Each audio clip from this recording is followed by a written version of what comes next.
Pengenalan. Pemilik projek ini adalah Universiti Teknikal Malaysia, UTM, yang diwakili oleh Pengarah Pejabat Pembangunan UTM. Manakala kontraktor adalah Kaha Umar Enterprise yang bertempat di Bukit Baru, Melaka. Syarikat ini ditubuhkan pada 22 Mei 2002 dan grade G1 yang mana hanya melakukan kerja-kerja bawah RM200,000 Malaysia sahaja. Maklumat projek. Tajuk projek ini adalah kerja-kerja naik taraf bilik percetakan penerbitan universiti dan lain-lain kerja yang berkaitan di arah 1, bangunan perpustakaan Laman Hikmah Kampus Induk Universiti Teknikal Malaysia, Melaka. Nilai kontrak ini adalah RM89,665 Malaysia dan tempoh kontrak 73 hari. Kontrak ini menjangka siap pada 14 Mac 2020 dan bermula pada 2 Januari 2020. Masalah dan penyelesaian. Masalah yang pertama ialah mobilisasi mesin dan peralatan. Sebelum kontrak tersebut dapat dijalankan, terdapat masalah untuk mobilisasi mesin-mesin dan peralatan sedia ada di pejabat yang mana mesin dan peralatan tersebut perlu beroperasi berterusan atas permintaan pihak universiti. Cara penyelesaiannya ialah mesin-mesin dan peralatan dipindahkan ke lokasi baru secara berperingkat-peringkat. Lukisan arkitek dan Bill of Quantity. Dalam kontrak ini hanya dibekalkan lukisan arkitek dan Bill of Quantity seperti yang dilampirkan di bahagian lampiran rajah berikut. Untuk pembinaan rasuk bawah dan stiffener, kontrak ini tidak menyediakan lukisan struktur tertulang untuk menampung dinding batu bata. Penyelesaian dia ialah kontraktor diarahkan menyediakan cadangan lukisan struktur tertulang untuk kelulusan pegawai penguasa, baru kerja pembinaan boleh dijalankan.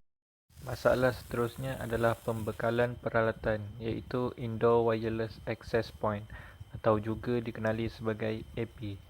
Peralatan yang pihak universiti mahukan ini ialah jenama luar negara dan ia memakan masa dalam 2 bulan untuk diperolehi. Pertukaran model dari pihak universiti, pertembungan pesanan dengan cuti Tahun Baru Cina dan juga perintah kawalan pergerakan dari kerajaan atas sebab wabak COVID-19.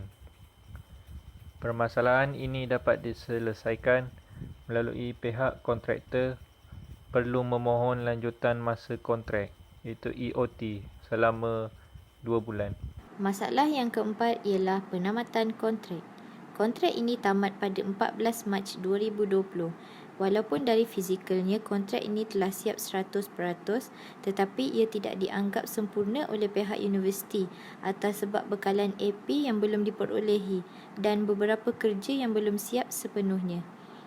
Penyelesaian pada masalah ini ialah kontraktor hanya dibenarkan membuat kerja berperingkat-peringkat atas arahan pejabat yang mana tidak akan mengganggu proses kerja pencetakan.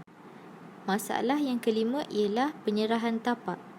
Pihak klien tidak dapat mengguna pakai bilik yang telah diubah suai sehingga penyerahan muktamad dan diluluskan oleh pegawai penguasa. Penyelesaian pada masalah ini ialah kontraktor dibenar membuat serahan siap kerja tanpa bekalan bagi tujuan pembayaran interim. Masalah pembayaran. Kontrak ini mempunyai masalah pembayaran dengan penangguhan penyerahan muktamad disebabkan gejala COVID-19 yang berlaku.